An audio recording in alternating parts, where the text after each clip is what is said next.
মনে রাখতে হবে, মুসলিমদের ঐক্যের কথা বলা হয়েছে। আমরা কিন্তু একে অপরের পরিপূরক। আমরা একে অপরের ক্ষতি করার জন্য আসলে কখনোই কোনো কাজে নিয়োজিত হওয়া উচিত নয়। একে অপরের প্রতি মিথ্যা কথা প্রচার করা, মিথ্যা রোষ বিদ্বেষ তৈরি করা, এটা কিন্তু মুসলিমদের মূল কাজ নয়। মুসলিমদের কাজ হচ্ছে আগে নিজে সত্যিকারের ইমানদার হওয়া এবং অন্য ভাইদের মধ্যে যদি কোনো ভুল ত্রুটি দেখা দেয় তাহলে সুন্দরভাবে সেটা নসিহার মাধ্যমে সংশোধন করা, মসজিদ বন্ধ করা, মসজিদের বিরুদ্ধে দাঁড়ানো, যেটা বাংলাদেশের বিভিন্ন এলাকায় মাঝে মাঝে শোনা যায়, এটা কিন্তু মুসলিমদের কখনোই কোনো কালে কাজ ছিল না। এটা মুসলিমদের সাথে কখনোই শোভা পায় না। আমাদের মধ্যে কিছু ইখতিলাফ থাকবেই, কিন্তু মনে রাখবেন এটা কি সাহাবাদের মধ্যে ছিল না? ফিকহি কিছু কিছু মাসআলায় একটা গ্রামের মধ্যে দেখুন সবাই একই রকম পদ্ধতি ফলো করে না। এখানে আগেও যেমন ইখতিলাফ আছে, এখনো কিছু ইখতিলাফ হবে। কেউ রাফায়ে দাইন করবে, কেউ করবে না, কেউ জোরে আমিন বলবে, কেউ বলবে না। কিন্তু এটা কি বিভক্তির কারণ হতে পারে বলেন? অবশ্যই না। ইসলামের স্বাধীনতাটুকু আছে, এটা সমর্থিত। আমরা এখানে যারা এসেছি তারা দীর্ঘকাল ধরে মক্কা মদিনায় পড়াশোনা করেছি। শুধু সৌদি শাইখদের কাছে নয়, বিশ্ববিখ্যাত আরো অনেক বিভিন্ন দেশের শাইখদের হালাকায় আমরা বসেছি, তাদের সাথে মত বিনিময় করেছি। হজের সময়, ওমরার সময়, বিভিন্ন সময় তারা আমাদের বিশ্ববিদ্যালয়, মদিনা বিশ্ববিদ্যালয় তারা ভিজিট করতে আসতেন। তো আমরা দেখেছি তাদের মধ্যে কিছু কিছু ইখতিলাফ ছিল, কিন্তু এই কারণে কেউ তাদেরকে মন্দ বলেননি। তাদের মধ্যে কখনো ঝগড়া দেখিনি।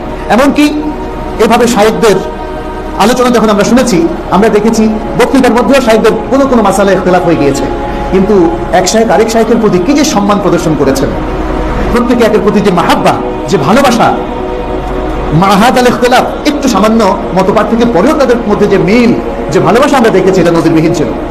আমরা চাই বাংলাদেশে সেই নজিরবিহীন ভালোবাসা, শ্রদ্ধা চালু হোক। ইসলামের ছোটখাটো মুস্তাহাব কিছু ইখতিলাফ নিয়ে আমরা চাই না মসজিদগুলো একজন আরেকজনের বিরুদ্ধে দাঁড়াক। আমরা চাই সেই স্বাধীনতা এখানেও থাকুক, যেই স্বাধীনতা আমরা অনেকেই লক্ষ্য করেছি মসজিদুল নববীর মধ্যে, তাই না? মসজিদুল হারাম মক্কার মধ্যে পৃথিবীর লক্ষ লক্ষ সেখানে গিয়ে সালাত পড়ে, কেউ হাত ছেড়ে দিয়ে পড়ে, কেউ হাত তার ইচ্ছা মতো পেটের উপর বাঁধে, কেউ বুকের উপরে বাঁধে। কখনো ঝগড়া দেখেছেন আপনারা? কেউ জোরে আমিন বলে, কেউ আস্তে আমিন বলে। কারণ যার কাছে যে দলিল স্পষ্ট হয়েছে, অথবা বড় বড় মহাক্কিক স্কলারদের যারা অনুসরণ করছেন, তাদের বিরুদ্ধে বাধা হয়ে দাঁড়ানো, এটা আমার আপনার শোভা পায় না। কারণ এটার মূল বিচার করবেন কে? আল্লাহ। তার সালাত হয়েছে কি হয়নি সে বিচার করবেন কে? আল্লাহ। আমরা কেন সেই বিচার করতে যাচ্ছি? আর আমরা কেন মাঝে মাঝে বলছি যে আমার মতো সবাইকে আমল করতে হবে, নইলে এটা ফিতনা? এটা কেমন কথা? যেটা মক্কা মদিনায় ফিতনা হয়নি, ইসলামিক কিছু কাজ যে ক্ষেত্রে কিছু ইখতিলাফ রয়েছে, সেখানে আমাদের দেশে কেন ফিতনা হবে? এটা সম্পূর্ণ আমাদের মস্তিষ্ক প্রসূত কথা। আমি ফিল করছি আমার মতো যেহেতু আপনি সালাত করছেন না, অতএব এটা ফিতনা। এটা ঠিক নয়, এটা ঠিক নয়। আমার প্রিয় ভাইরা, এতটুকু স্বাধীনতা মুসলিমদের থাকা উচিত।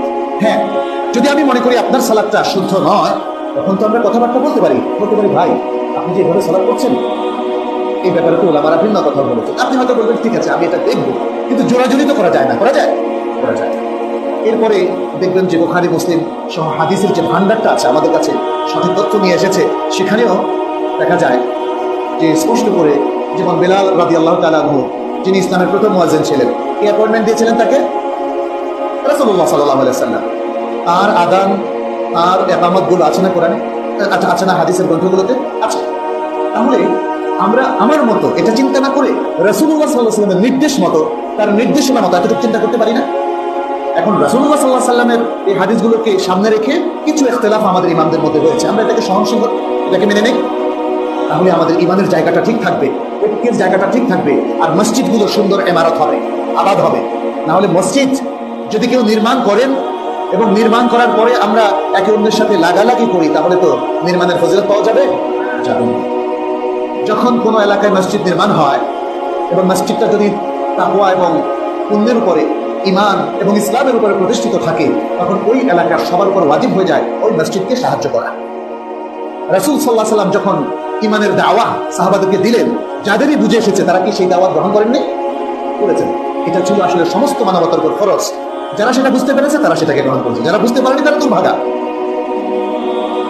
এরপরে মসজিদ কারা আবাদ করবে, দ্বিতীয় শর্ত উল্লেখ করা হলো কি? ওয়া আকামাস সালাত, সালাত কায়েম করা। মসজিদের প্রধানতম কাজ হচ্ছে এখানে জামায়াতের সাথে সালাত কায়েম করা হবে। অতএব এই জায়গায়ও আজকে কারণ মুসলিমদের ঐক্যবদ্ধ হওয়ার জায়গাটা তাহলে কি? মসজিদ।